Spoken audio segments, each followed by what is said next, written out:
আসসালামু আলাইকুম রহমতুল্লাহ। সদ্য জন্ম নেওয়া বাছুরটির যত্ন যেগুলো করতে হয়, বাছুর জন্ম নেওয়ার পর সর্বপ্রথম তার নাক এবং মুখ খুব দ্রুত পরিষ্কার করতে হবে। সে যত তাড়াতাড়ি নিঃশ্বাস নেবে তার ইমিউনিটি সিস্টেম তত ভালো হবে।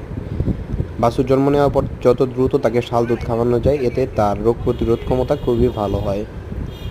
এবং বাছুরকে শাল দুধ খাওয়ানো হলে তারপর বাছুরের নাভির নিচে 3 থেকে 4 আঙ্গুল নিচে ভিডিওতে যেভাবে দেখতে পাচ্ছেন এইভাবে এটি জীবাণুমুক্ত সুতা দিয়ে তার নাভি বেঁধে দিতে হবে। এতে করে নাভির ভিতরে কোনো জীবাণু প্রবেশ করবে না এবং কোনো সেখানে পাকার সম্ভাবনা থাকে না। এবং বাছুরকে সময় মতন দুধ খাওয়াতে হবে। যদি তার মা ঠিকভাবে দুধ খেতে না দেয় তাকে ফিডার দিয়ে দুধ খাওয়াতে হবে এবং দিনে 2 থেকে 3 বার তার নাভিতে যে অংশে বাঁধা হয়েছে এবং পুরো নাভিতেই আয়োডিন অথবা বায়োডিনের 8% সলিউশন স্প্রে করতে হবে, অথবা সুই ছাড়া সিরিঞ্জ দিয়ে পুশ করে ওইখানে লাগিয়ে দিতে পারেন। এবং বাছুরের ওজন লিপিবদ্ধ করে নেওয়া, এতে করে বাছুরের গ্রোথ কেমন আসতেছে পরবর্তীতে জানতে পারবেন।